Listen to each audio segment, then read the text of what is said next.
तो आप है वो जिसके पास से ब्लू ओशन डायमंड नेकलेस मिला है। वैसे मैं जानता हूँ आपने यह हार हमारे शोरूम से चुराया नहीं है, क्योंकि जिस बंद कमरे में इस हार की नीलामी हुई थी वहां कोई भी औरत मौजूद नहीं थी। लेकिन मेरी समझ में ये बात नहीं आ रही कि ये हार आप तक पहुंचा कैसे। कहीं आपने हमारे खास कस्टमर के घर चोरी तो नहीं की है? मैं कितनी बार बोलूं कि ये हार मैंने नहीं चुराया है। अरे मैं यहाँ दिखाने के लिए लाई थी कि असली है या नकली।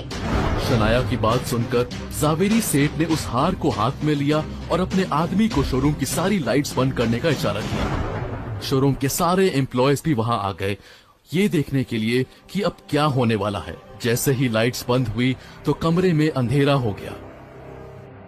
लाइट्स बंद करने के बाद उस नेकलेस से वैसी रोशनी नहीं आई जैसे शनाया के घर में आ रही थी। ये देख शनाया को यकीन हो गया कि ये नेकलेस नकली था और अब उससे आहान पर और भी ज्यादा गुस्सा आने लगा, क्योंकि एक तो उसने नकली नेकलेस गिफ्ट किया और ऊपर से उस नकली नेकलेस की वजह से शनाया को जिंदगी में पहली बार इस तरह सबके सामने बेइज्जत होना पड़ा। अब तो आपको भरोसा हो गया ना मुझ पर कि मैंने ये नेकलेस नहीं चुराया था, और वैसे भी नकली है। इसकी डायमंड्स में से कोई नीली रोशनी नहीं आ रही है। लाइए मुझे हार वापस कीजिए। तभी कुछ ऐसा हुआ जिसे देख वहाँ खड़े सब लोग चौंक गए। अरे ये नेकलेस तो अंधेरे में बिल्कुल चमकने लगा। इसका मतलब ये असली ब्लू ओशन डायमंड नेकलेस है। ये आपके पास आया कहां से? इसे तो कल हमारे बहुत खास कस्टमर मिस्टर रईजादा ने 100 करोड़ में खरीदा था। कहां से आया अरबों का हार बेरोजगार आहान के पास? आखिर क्या है आहान की असलियत? कहीं आहान ही तो मिस्टर रायजादा नहीं है? अगर वो इतना अमीर है तो क्यों रहता है अपनी ससुराल में घर जमाई बनकर? शनाया के मन में ये सब सवाल आ रहे थे, पर उसे इनमें से किसी भी सवाल का जवाब नहीं मिल रहा था। तभी शनाया को जावेरी सेठ की आवाज सुनाई दी। गार्ड, इस लड़के पर नजर रखो, तब तक मैं पुलिस को बुलाता हूँ। जी सर। और उसके बाद मिस्टर रायजादा को भी। इतने बड़े आदमी के घर चोरी किए, उन्हें तो शायद अभी तक इस चोरी का पता भी नहीं होगा। जावेरी सेठ की बात सुनकर शनाया शर्म और डर से पानी पानी हो जाती है। आज उसकी सारी इज्जत मिट्टी में मिल गई थी।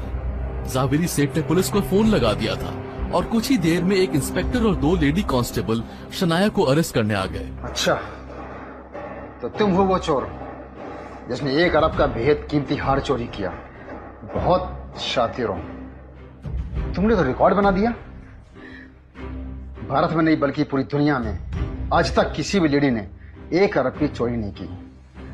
तुम्हारे साथ सेल्फी बनती है, पता है? तुमने एक नया रिकॉर्ड बनाया है। सर मैं कितनी बार बोलूं कि मैंने चोरी नहीं की है। और ये कैसी बातें कर रहे हैं आप ना मुझसे तमीज से बात कीजिए, वरना सही नहीं होगा। तमीज? 2 कौड़ी की चोर मुझे धमकी दे रही है। अब तू देख तेरे साथ क्या करता हूं। हथकड़ी पहना के पूरे शहर में घुमाऊंगा और वायरल कर दूंगा। चोरों की महारानी कांस्टेबल। देखिए मैं बोल रही हूँ ना, मैंने चोरी नहीं की है। मैं चोर नहीं हूँ, छोड़िए मुझे। एक सेकंड।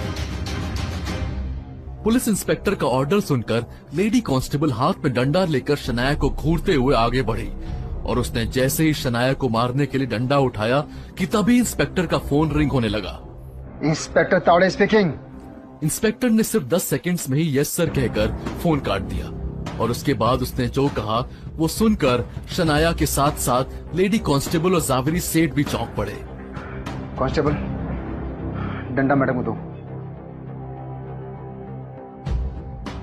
नहीं मैडम, डंडा लीजिए। मैडम मुझे माफ कर दीजिए। मैं आपको समझ नहीं पाया, पहचान नहीं पाया। मैंने पता नहीं क्या क्या बोल दिया आपको।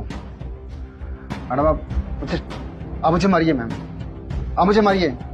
कैसी बातें कर रहे हैं आप? मैं आपको डंडा क्यों मारूंगी? मैडम ये मेरी बदतमीजी की सजा है, आप मारिए। अचानक से क्या हो गया आपको? कुछ देर पहले तो आप मुझे चोरों की रानी बोल रहे थे और अब आप मुझे शनाया मैडम कह रहे हैं। मैं यहाँ से जा रही हूँ, बहुत इंसल्ट झेल ली मैंने। मैडम अगर आप मुझे नहीं मारोगे ना और वो मुझे बहुत बड़ी सजा देगा। आप मरी मैम। इंस्पेक्टर की बात सुनकर शनाया को कुछ समझ नहीं आया। ये सब क्या चल रहा है और मैं आपको डंडे से क्यों मारूंगी? और कौन है वो जो आपके परिवार को सजा देगा? किस किसका फोन था? शनाया की बात पूरी होने से पहले ही शोरूम के बाहर एक साथ बहुत सारी कार्स के ब्रेक लगने की आवाज आई और शोरूम के दरवाजे से काले सूट में बॉडीगार्ड अंदर आए। किसी को कुछ समझ नहीं आ रहा था कि ये बॉडीगार्ड्स किसके हैं और क्यों आए हैं। तभी दरवाजे से बहुत हैंडसम आदमी घुसा, जिसे देखते ही शनाया और जावेरी सेठ दोनों एक साथ बोल पड़े। यश तुम? यस सर, आप? हाँ मैं, और इंस्पेक्टर को भी मैंने ही फोन किया था। मैं चाहता हूं कि इस इंस्पेक्टर को तुम सजा दो, क्योंकि मेरे बॉस वीडियो कॉल पे सब देखना चाहते हैं। एंड शनाया, कल के लिए आई एम रियली सॉरी। कल जो तुम्हें कॉन्ट्रैक्ट मैं नहीं दे पाया था, ये रहा तुम्हारा 200 करोड़ रुपए का कॉन्ट्रैक्ट। सिर्फ यही नहीं, मेरे बॉस ने कहा है कि ये और इसके आगे आने वाले सारे कॉन्ट्रैक्ट्स तुम्हें और तुम्हारी कंपनी को ही मिले। यश, तुम मुझे कॉन्ट्रैक्ट दे रहे हो? कल तक तुम मुझसे कॉन्ट्रैक्ट छीनना चाह रहे थे। और कौन है ये तुम्हारे बॉस? और मुझ पे इतना इंटरेस्ट क्यों ले रहा है? ये है मेरे बॉस।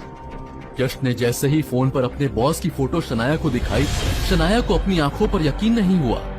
ये तो आहान है। ये तुम्हारा बॉस कैसे हो सकता है?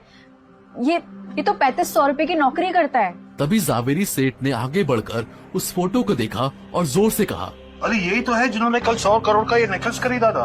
3500 की सैलरी वाला फटीचर शहर के सबसे अमीर आदमी यश का बॉस कैसे बन गया? आहान ने 100 करोड़ का नेकलेस कैसे खरीदा?